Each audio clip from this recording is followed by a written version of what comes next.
Warning: اگر آپ یہ کہانی رات کے وقت دیکھ رہے ہیں تو ابھی اس کہانی کو اسکیپ کر دے اور دن کے وقت دیکھ لے۔ رات کے 12 بجے آنے والی ایک کال، شہر سے باہر جنگل کے بیچ ایک بنگلہ اور ایک ایسی ڈیلیوری جو کبھی پوری نہیں ہوتی۔ یہ کہانی صرف ڈرانے کے لیے نہیں ہے، یہ ان لوگوں کے لیے ہے جو رات میں سفر کرتے ہیں۔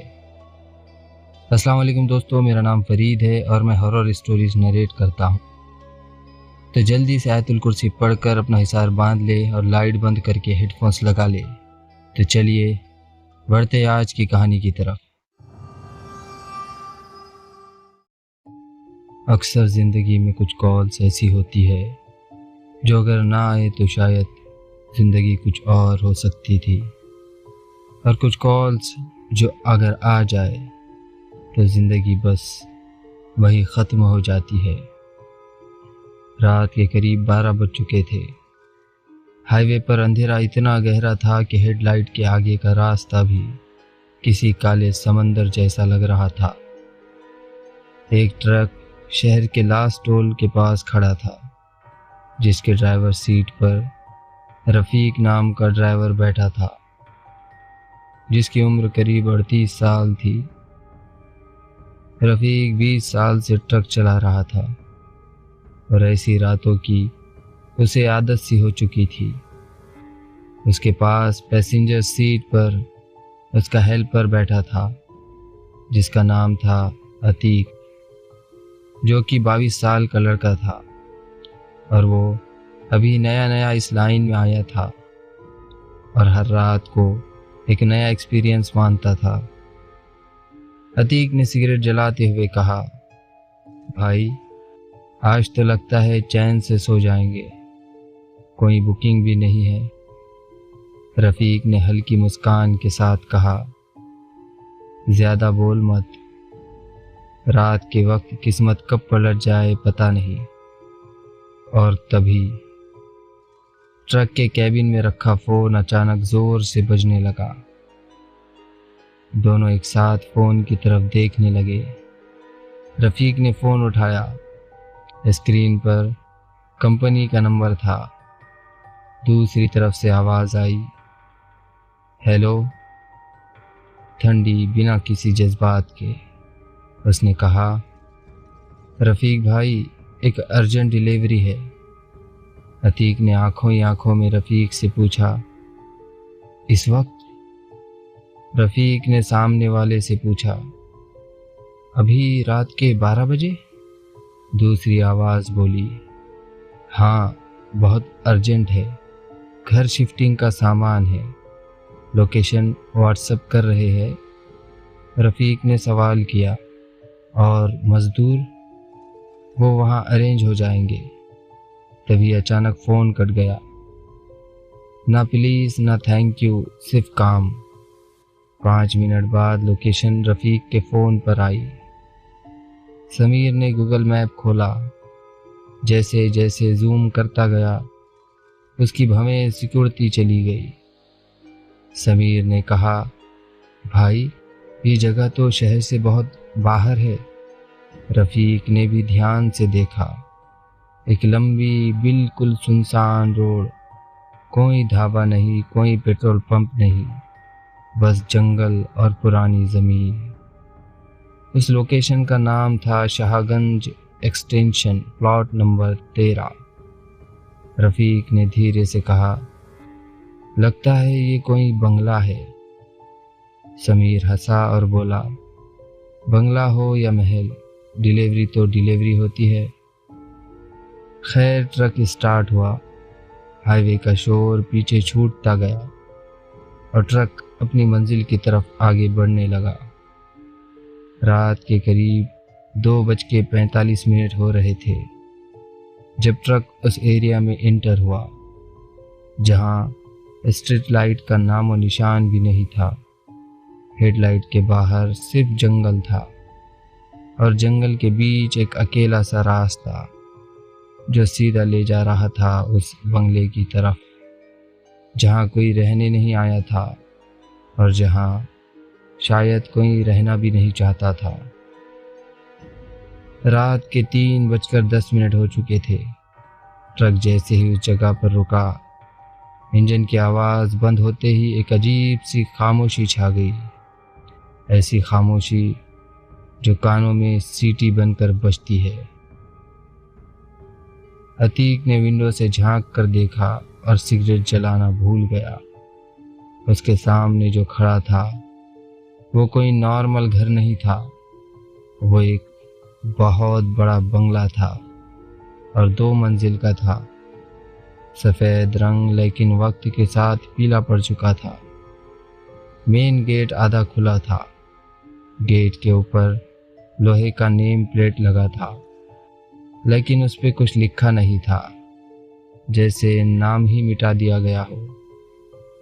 بنگلوں کے چاروں طرف جنگلی گھاس، ٹوٹے ہوئے پودے اور پیڑ جو بالکل گھر کے اوپر جھکے ہوئے تھے۔ ایسا لگ رہا تھا جیسے وہ پیڑ گھر کو پکڑ کے رکھے ہوئے ہے۔ عتیق نے دھیرے سے کہا، بھائی لگ رہا ہے یہاں تو کوئی بھی موجود نہیں ہے۔ رفیق نے ہارن بجایا، آواز دور تک گئی اور واپس آ گئی، لیکن کسی کی کوئی آواز نہیں آئی۔ تبھی رفیق ٹرک سے اترا۔ زمین پر پاؤں رکھتے ہی اس نے محسوس کیا جیسے مٹی ٹھنڈی ہے، جیسے یہ جگہ بھیگی ہوئی ہو، شاید بارش ہوئی ہوگی، اس نے خود کو سمجھایا۔ عتیق بھی نیچے اترا، گیٹ کو دھکا دیا، زنگ لگا ہوا لوہے کا گیٹ چیخ اٹھا۔ عتیق کے جسم میں ایک جھٹکا سا لگا اور رفیق سے بولا، بھائی اندر رات گزارنا کیا صحیح آئیڈیا ہے؟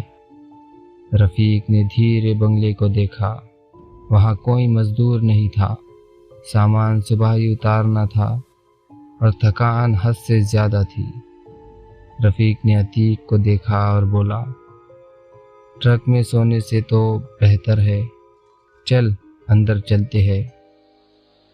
اس بنگلے کا مین ڈور پہلے سے ہی ان لاک تھا، جیسے کسی کو ان کے آنے کا پہلے سے ہی پتہ ہو۔ دروازہ کھلتے ہی ایک ٹھنڈی ہوا کا جھونکا سیدھا ان کے چہرے پر لگا۔ اندر بالکل اندھیرا تھا۔ رفیق نے ٹارچ جلائی۔ ٹارچ کی روشنی جیسے جیسے آگے بڑھی ویسے ویسے وہاں موجود سامان صاف نظر آنے لگا۔ صوفہ جو کور کیا ہوا تھا، لیکن اس کا کور بہت پرانا ہو چکا تھا۔ سینٹر ٹیبل پر اب بھی مٹی سے بھرے گلاس رکھے تھے۔ دیواروں پر فیملی فوٹوز لٹکی ہوئی تھی، لیکن سب کی آنکھیں خریچی ہوئی تھی۔ عتیق نے آنکھیں ہٹا لی اور بولا، بھائی لگتا ہے یہ گھر کئی سالوں سے بند پڑا ہے۔ رفیق نے کوئی جواب نہیں دیا، کیونکہ اس کا دھیان سیڑھیوں پر گیا تھا۔ سیڑھیاں اوپر جا رہی تھی، لیکن اندھیرا اتنا گہرا تھا کہ اوپر کا حصہ دکھ ہی نہیں رہا تھا۔ خیر دونوں نے اپنے بیگ نیچے رکھے اور ہال کے کونے میں بیٹھ گئے۔ اس ہال میں کوئی گھڑی بھی نہیں تھی، لیکن ایسا لگ رہا تھا جیسے وقت یہاں رک سا گیا ہے۔ اور تبھی اوپر سے ٹھک ٹھک کی آواز آئی، سیڑھیوں کی طرف سے۔ عتیق کی آواز سن کر جھٹ سے سیدھا کھڑا ہو گیا اور رفیق سے بولا، بھائی سنا آپ نے؟ وہ آواز رفیق نے بھی سنی تھی، پر اس نے اسے اگنور کرتے ہوئے کہا، چوہے ہوں گے شاید۔ اور پھر اچانک وہ ٹھک ٹھک کی آواز تیز ہو گئی، جیسے کوئی ننگے پاؤں چل رہا ہو، اور پھر ایک ایسی آواز آئی جیسے کوئی دیوار کے ساتھ انگلی گھما رہا ہو۔ عتیق کا گلا سوکھنے لگا۔ وہ بولا، بھائی یہاں کوئی ہے۔ رفیق نے ٹارچ سیڑھیوں پر ماری، روشنی اوپر تک گئی اور وہیں رک گئی، جیسے اوپر کا اندھیرا روشنی کو نگل رہا ہو۔ تبھی عتیق کو اچانک لگا جیسے کوئی اس کے بالکل پیچھے کھڑا ہو۔ اس نے جھٹ سے مڑ کر دیکھا، لیکن وہاں کچھ بھی نہیں تھا۔ پھر بھی اس کی گردن کے بال کھڑے تھے۔ وہ رفیق سے بولا، بھائی مجھے لگتا ہے ہمیں ٹرک میں ہی جانا چاہیے۔ رفیق نے ہاں بولنے کے لیے منہ کھولا ہی تھا، اور تب اوپر کسی چیز کے گرنے کی بہت زور سے آواز آئی۔ اس بار صرف آواز نہیں تھی، اس بار ایسا لگا جیسے پورا بنگلہ ہل گیا ہو، جیسے کوئی زلزلہ آیا ہو۔ اب رات اور گہری ہو رہی تھی، اور جو چیز ابھی تک چھپی ہوئی تھی وہ دھیرے دھیرے اپنا وجود محسوس کرا رہی تھی۔ اوپر گرنے کی آواز کے بعد بنگلے میں پھر سے سناٹا چھا گیا، پر یہ وہ سناٹا نہیں تھا جو پہلے تھا۔ اب یہ ایک بہت ہی خوفناک سناٹا تھا۔ عتیق نے دھیرے سے رفیق کا ہاتھ پکڑ لیا۔ اس کی انگلیاں ٹھنڈی پڑ چکی تھی، اور وہ رفیق سے بولا، بھائی چل یہاں سے نکلتے ہیں۔ رفیق نے صرف اتنا کہا، ٹارچ سیدھی رکھ، سیڑھیوں پر کچھ ہے۔ ٹارچ کی روشنی جیسے ہی سیڑھیوں کے بیچ تک پہنچی، ایک پاؤں نیچے آیا، ننگا پاؤں۔ اس پاؤں کی اسکن نارمل نہیں تھی، نہ زیادہ سفید نہ زیادہ کالی، بالکل مردہ رنگ۔ اسے دیکھ کر عتیق کی سانس اٹک گئی، اور پھر سے دوسرا پاؤں نیچے آیا۔ آواز دھیمی تھی، لیکن ہر اسٹیپ سیدھا ان دونوں کے دل پر پڑ رہا تھا۔ رفیق نے ڈر کا گھونٹ نگلا۔ اس کا ہاتھ اسٹیئرنگ پکڑنے جیسا ٹائٹ ہو گیا۔ ٹارچ اوپر بڑھی، اور پھر وہ چہرہ دکھا۔ وہ چہرہ آدمی جیسا تھا، پر آدمی نہیں تھا۔ آنکھیں بہت بڑی، بالکل کالی، نہ پلک جھپک رہی تھی نہ ایکسپریشن بدل رہا تھا۔ اس کے ہونٹ ایسے تھے جیسے کسی نے سل دیے ہو، اور اس کی گردن تھوڑی زیادہ لمبی، جیسے غلط جگہ سے جوڑی گئی ہو۔ اب عتیق کے منہ سے آواز تک نہیں نکل رہی تھی، اور تب اس چیز نے پہلی بار بولا۔ اس کی آواز ایسی تھی جیسے دو لوگ ایک ساتھ بول رہے ہو۔ اس مخلوق نے کہا، تم یہاں رہنے آئے ہو؟ رفیق نے بچی کچی ہمت جمع کر کے کہا، نہیں، ہم صرف سامان ڈیلیور کرنے آئے ہیں۔ اس چیز نے سر تھوڑا سا ایک طرف جھکایا، جیسے سوچ رہی ہو، پھر دھیرے سے بولی، یہاں رہنے کوئی نہیں آتا۔ اور پھر اس نے سیڑھیوں سے ایک اور اسٹیپ لیا۔ عتیق پیچھے ہٹا، اس کے پیر کسی چیز سے ٹکرا گئے۔ جب اس نے نیچے دیکھا تو ایک پرانا کمرہ، جس کا دروازہ آدھا کھلا ہوا تھا۔ ٹارچ جیسے ہی کمرے کے اندر گئی، عتیق کی چیخ نکلتے نکلتے رہ گئی۔ اندر گھر کا پورا سامان رکھا تھا، لیکن سب ٹوٹا ہوا، کبڈ کھلا ہوا، کپڑے پھٹے ہوئے، دیوار پر کسی نے خون سے لکھا تھا، جو آیا وہ گیا۔ اور کمرے کے بیچ ایک پرانی ٹرک کی نمبر پلیٹ، اسی ٹائپ کی جیسی ان کے ٹرک کی تھی۔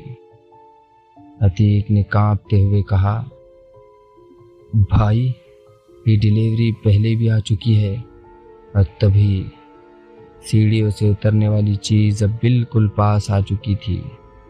اس کے ہونٹ دھیرے دھیرے کھلے، اور پہلی بار اس نے مسکرایا، پر وہ مسکراہٹ انسان کی نہیں تھی۔ اس کے دانت بہت زیادہ تھے اور بہت تیز، جیسے کیلے ہو۔ اور وہ بولا، تم دونوں تھک گئے ہو، یہیں سو جاؤ۔ اس نے ہاتھ بڑھایا۔ اس کی انگلیاں نارمل سے زیادہ لمبی تھی، اور اس ہاتھ کے ساتھ پورے بنگلے میں لائٹ ایک ایک کر کے بند ہونے لگی۔ رفیق نے ایک ہی سیکنڈ میں ڈیسیژن لیا۔ اس نے عتیق کو کھینچ کر مین ڈور کی طرف دوڑا دیا، پر جیسے ہی ڈور کے پاس پہنچے تبھی زور سے دروازہ اپنے آپ بند ہو گیا۔ اب صرف اندھیرا تھا، کمپلیٹ اندھیرا۔ صرف ان کے سانس کی آواز آ رہی تھی، اور پھر ان کے کانوں کے پاس ایک فسفساہٹ ہوئی، بنگلہ چھوڑ کر کوئی نہیں جاتا۔ وہ چیز اب ان کے بیچ میں آ گئی تھی، اور بنگلہ اب صرف گھر نہیں تھا، وہ ایک موت کا جال بن چکا تھا۔ اندھیرا اتنا گہرا کہ ہاتھ کو ہاتھ سوجھ نہیں رہا تھا۔ عتیق کی سانس پھول چکی تھی، اس کا دل ایسے دھڑک رہا تھا جیسے سینے کو پھاڑ کر باہر آ جائے گا۔ رفیق نے اندھیرے میں ہی عتیق کا ہاتھ پکڑ رکھا تھا، اگر چھوٹ جاتا تو شاید کبھی دوبارہ نہ ملتا۔ اور پھر کسی چیز کے زمین پر گھسیٹنے کی آواز آئی۔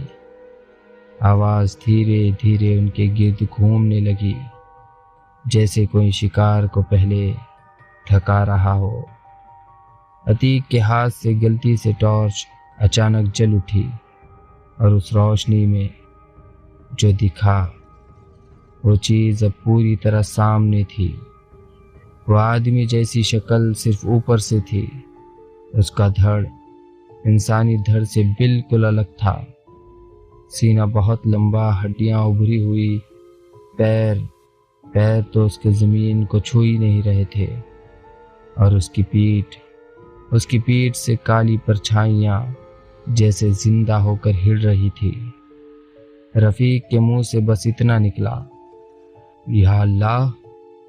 اس چیز نے گردن ٹیڑھی کی اور بولا، تم نے دیکھ لیا، اب یہیں پر رہنا پڑے گا۔ اس مخلوق نے دھیرے سے ہاتھ اٹھایا اور بنگلے کی دیواریں بولنے لگی، عجیب سی درد بھری آوازیں آنے لگی، اور پھر ان دونوں کے دماغ میں تصویریں آنا شروع ہو گئی۔ یہ بنگلہ پہلے ایک امیر پریوار کا تھا۔ مالک نے اپنی پوری فیملی کو اسی گھر میں مار دیا تھا، پھر خود کو اوپر والے کمرے میں پھانسی لگا دی، لیکن وہ پوری طرح سے مرا نہیں، بلکہ اس کی روح اس گھر میں ہی قید ہو کے رہ گئی، اور جو بھی رات میں یہاں آتا اس کا حصہ بن جاتا۔ ٹرک ڈرائیورز، مزدور، واچ مین، سب۔ اس لیے سامان ہمیشہ یہی واپس آ جاتا تھا، ڈیلیوری کبھی پوری ہی نہیں ہوتی تھی۔ تبھی اس مخلوق نے ٹرک کی طرف اشارہ کیا اور بولا، تم لاسٹ ہو، اب یہ ٹرک میرا ہے۔ عتیق چیخ پڑا، نہیں، ہم یہاں نہیں مریں گے۔ اور اسی پل رفیق نے اس مخلوق پر ٹارچ پوری زور سے ماری۔ اس روشنی میں مخلوق نے پہلی بار چیخ ماری، ایسی چیخ جیسے کئی لوگ ایک ساتھ رو رہے ہو۔ رفیق نے عتیق کو دھکا دیا، بھاگ! دونوں اندھیرے میں جیسے تیسے مین ڈور کی طرف دوڑے۔ پیچھے سے دیواروں کے ٹوٹنے کی آواز آ رہی تھی، سیڑھیاں گر رہی تھی، اور وہ مخلوق اب گھسیٹ نہیں رہی تھی، اب وہ دوڑ رہی تھی۔ دروازہ سامنے تھا لیکن بند تھا۔ رفیق نے پوری طاقت لگا دی، عتیق نے بھی، اور اچانک دھڑام کی آواز کے ساتھ دروازہ کھل گیا۔ ٹھنڈی رات کی ہوا ان کے چہرے سے ٹکرائی۔ دونوں بنا پیچھے دیکھے ٹرک کی طرف بھاگے۔ وہ دونوں جلدی سے ٹرک کے کیبن میں چڑھ گئے۔ انہوں نے ٹرک اسٹارٹ کرنے کی کوشش کی، لیکن ایسا لگ رہا تھا جیسے انجن جم گیا ہو۔ پہلی بار چالو نہیں ہوا۔ پھر انہوں نے پیچھے مڑ کر دیکھا تو بنگلے کے گیٹ پر وہ مخلوق کھڑی تھی، اور اس کے ساتھ اور بھی سائے، بہت سارے۔ انجن دوسری بار گھما، ٹرک چل پڑا۔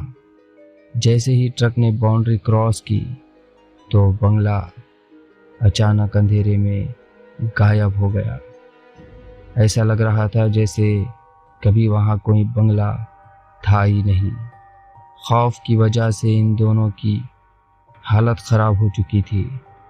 رفیق نے صبح ہونے تک ٹرک کو کہیں بھی نہیں روکا۔ صبح 7 بجے ٹرک ایک ہائی وے کے ڈھابے پر کھڑا کر کے دونوں باہر آئے۔ رفیق اور عتیق بالکل چپ تھے۔ انہوں نے کمپنی کو کال کیا۔ ادھر سے جواب آیا، کون سی ڈیلیوری، کون سا بنگلہ، شاہ گنج ایکسٹینشن میں کوئی پلاٹ ہے ہی نہیں، اور فون کٹ ہو گیا۔ ان دونوں کو کچھ سمجھ نہیں آ رہا تھا کہ آخر ان کے ساتھ یہ ہوا کیا ہے۔ آج بھی رفیق نے اس دن کے بعد کبھی رات میں ڈیلیوری نہیں لی۔ عتیق نے تو ٹرک لائن ہی چھوڑ دی، اور کہتے ہیں آج بھی اگر رات کے 3 بجے اس جنگل والے روڈ سے کوئی گزرے تو ایک بنگلہ صرف کچھ دیر کے لیے نظر آتا ہے، اور اگر کوئی ٹرک وہاں رک جائے تو وہ کبھی لوٹ کے واپس نہیں آتا۔ امید ہے آج کی کہانی آپ کو پسند آئی ہوگی۔ اگر آپ کو یہ کہانی پسند آئی ہو تو ویڈیو کو لائک کر کے اپنے دوستوں کے ساتھ شیئر ضرور کریں، اور ساتھ ہی چینل کو سبسکرائب کر کے بیل آئیکن دبا دیں تاکہ آنے والی ویڈیوز کی نوٹیفیکیشن آپ کو ملتی رہے۔ تو ملتے ہیں آپ سے اگلی دل دہلا دینے والی خوفناک کہانی کے ساتھ۔ تب تک اپنا خیال رکھیے، اور ہاں، آیت الکرسی پڑھ کر سوئے۔